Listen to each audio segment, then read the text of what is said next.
यों विचार कर कमल पर विराजमान भगवान ब्रह्मा ने अपने मानसिक संकल्प द्वारा तुम्हारे सामने बैठे हुए मुझको उत्पन्न किया।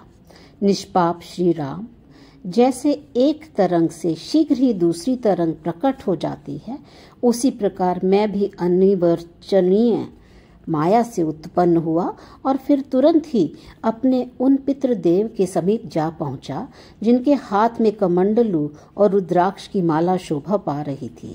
मैंने नम्रता पूर्वक उनको प्रणाम किया। उस समय मैं भी कमंडलू और रुद्राक्ष की माला से संयुक्त था।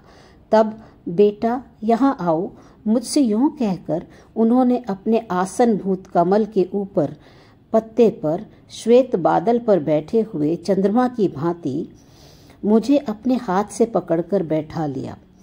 फिर मृग चर्म ही जिसका परिधान था, ऐसे मुझसे मृग चर्मधारी मेरे पितृदेव ब्रह्मा जी ने कहा, बेटा, जैसे चंद्रमा में कलंक प्रविष्ट होता है, उसी प्रकार वानर के समान चंचल अज्ञान 2 घड़ी के लिए तुम्हारे चित्त में प्रवेश करे।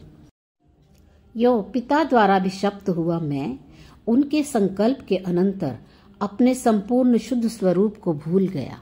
फिर तो मेरी बुद्धि तत्व ज्ञान से रहित हो गई और मैं दुख शोक से संतप्त हो दीनता को प्राप्त हो गया। उस समय मैं हाय बड़े कष्ट की बात हुई, यह संसार नामक दोष मुझे कहाँ से प्राप्त हो गया, यूं हृदय में विचार करके चुपचाप बैठा रहता था। मेरी यह दशा देखकर मेरे पिताजी ने मुझसे कहा, बेटा तुम क्यों दुखी हो रहे हो? अपने इस दुख के नाश का उपाय मुझसे पूछो। उसे जानकर तुम नित्य परमात्मा को प्राप्त हो जाओगे। तब मैंने उनसे पूछा, नाथ, यह महान दुखमय संसार मुझ प्राणी को कहाँ से प्राप्त हो गया और इसका विनाश किस प्रकार होता है? मेरे यों प्रश्न करने पर उन्होंने मुझे ऐसे प्रचुर ज्ञान का उपदेश दिया जिस परम पावन ज्ञान को प्राप्त कर मैं पिताजी के अभिप्राय के अनुरूप अधिक ज्ञान संपन्न हो गया। इस प्रकार जब मुझे ज्ञातव्य तत्व की जानकारी हो गई और मैं अपनी प्रकृति में स्थित हो गया, तब जगत सृष्टा तथा सबकी उत्पत्ति के कारण स्वरूप और उपदेष्टा ब्रह्मा जी ने मुझसे कहा, पुत्र, मैंने प्रथमतः तुमको शाप द्वारा ज्ञानहीन करके पुनः समस्त अधिकारी जनों की ज्ञान सिद्धि के लिए इस सारभूत ज्ञान का पिपासु बनाया है। अब तुम्हारा शाप शांत हो गया है और तुम्हें परमोत्कृष्ट ज्ञान की प्राप्ति हो गई है, जिससे तुम मेरे ही सदृश अद्वितीय आत्मस्वरूप हो गए हो। साधु, अब तुम प्राणियों पर अनुग्रह करने के लिए भूलोक में जम्बू द्वीप के मध्य भाग में स्थित भारतवर्ष में जाओ। परोपकार निष्ठ पुत्र, तुम तो बड़े बुद्धिमान हो, अतः वहाँ जो लोग कर्मकांड परायण हों उन्हें कर्मकांड के क्रम से शिक्षा देना और जो विवेकशील विरक्त चित्त तथा महान बुद्धिमान हो उन्हें परमानंददायक ज्ञान का उपदेश करना। रघुकुल भूषण राम, इस प्रकार मैं अपने पिता ब्रह्मा जी द्वारा नियुक्त होकर इस लोक में निवास कर रहा हूँ और जब तक यह सृष्टि परंपरा रहेगी तब तक यहाँ रहूंगा। जिस प्रकार भगवान ब्रह्मा ने मुझे यहाँ आने का आदेश दिया, उसी प्रकार उन्होंने सनक, सनंदन, सनातन, सनत कुमार तथा नारद आदि अन्य बहुत से महर्षियों को भी यह कहकर प्रेरित किया कि तुम लोग भारतवर्ष में जाकर पवित्र कर्म कांड तथा ज्ञान कांड के उपदेश द्वारा वहां के निवासियों का, जो अंतःकरण के अज्ञान रूपी रोगों के वशभूत होकर महान कष्ट भोग रहे हैं, उद्धार करो। प्राचीन काल में सतयुग के समाप्त होने पर जब भूतल पर काल क्रम से पवित्र कर्म कांड का ह्रास हो गया, तब उन महर्षियों ने कर्म कांड की स्थापना तथा मर्यादा की रक्षा के लिए पृथक पृथक देशों का विभाजन किया और उन देशों पर भूपालों की स्थापना की। तदंतर उन्होंने भूतल पर धर्म, अर्थ और काम की सिद्धि के लिए उन कर्मों के उपयुक्त बहुत से स्मृति ग्रंथों से तथा यज्ञ विधायक शास्त्रों का निर्माण किया।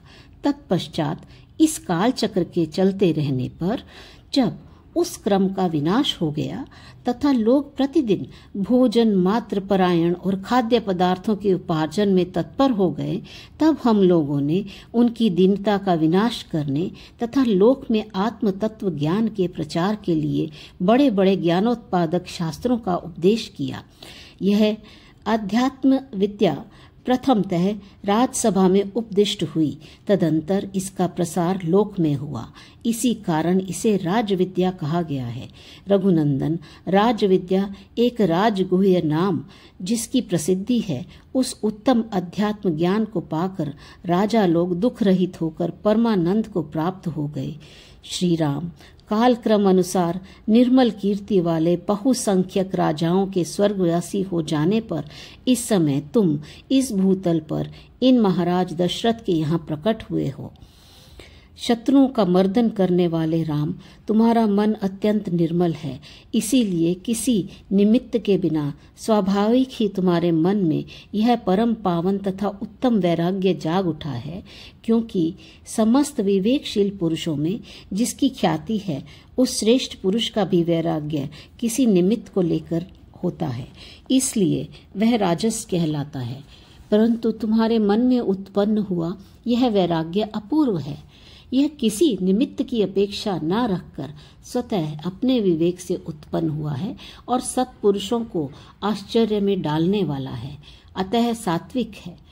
जिन्हें निमित्त के बिना ही वैराग्य हो जाता है, वे ही महापुरुष तथा ज्ञानवान हैं और उन्हीं का अंतःकरण शुद्ध है। जो लोग ज्ञान द्वारा इस सृष्टि परंपरा का विचार करके वैराग्य को प्राप्त होते हैं, वे ही उत्तम पुरुष हैं। श्री राम, जो लोग इस संसार की असारता एवं दुख रूपता को देखकर अपनी सांसारिक बुद्धि का परित्याग कर देते हैं, वे सांकल से छूटे हुए गजराजों की भांति संसार बंधन से मुक्त होकर पर ब्रह्म को प्राप्त हो जाते हैं। यह जगत परंपरा विषम और अनंत है। इसमें पड़ा हुआ महान जीव देहाध्याय से युक्त रहता है, अतएव ज्ञान के बिना उसे परम पद की प्राप्ति का मार्ग नहीं सूझता। परंतु रघुनंदन, जिनकी बुद्धि अगाध है, ऐसे विवेकशील पुरुष इस दुस्तर भव सागर को ज्ञान रूपी नौका द्वारा क्षण मात्र में ही पार कर जाते हैं। संसार सागर से उबारने वाले उस ज्ञान रूप उपाय को तुम अपनी बुद्धि से, जो नित्य विवेक वैराग्य आदि से समन्वित है, एकाग्र चित्त होकर श्रवण करो। क्योंकि इस निर्दोष ज्ञान युक्ति के बिना अनंत विक्षेपों से परिपूर्ण ये सांसारिक दुख और भय चिरकाल तक हृदय को संतप्त करते रहते हैं। राघव, श्रेष्ठ पुरुषों में शीत, उष्ण, वात आदि द्वंद्व जनित दुखों को सहन करने की क्षमता ज्ञान के बल पर ही आती है, अन्यथा ज्ञान युक्ति के अतिरिक्त वे किसी प्रकार सह नहीं हो सकते। दुख की चिंताएं अज्ञानी मनुष्य को पद पद पर आ घेरती हैं और समय अनुसार उसे उसी प्रकार संतप्त करती हैं जैसे अग्नि की लपटें तृण को जलाकर भस्म कर डालती हैं। परंतु जिस प्रकार वर्षा के जल से अभिषिक्त हुए वन पर उन अग्नि ज्वालाओं का प्रभाव नहीं पड़ता, उसी तरह जिसे जानने योग्य अध्यात्म शास्त्र का ज्ञान हो गया है तथा जिसने भली भांति ब्रह्म तत्व का साक्षात्कार कर लिया है, ऐसे ज्ञानी पुरुष को मानसिक व्यथाएं संताप नहीं पहुंचा सकती। इस संसार रूपी मरुस्थल में बहने वाली वायु शारीरिक तथा मानसिक कष्ट रूपी आवर्तों से परिपूर्ण है।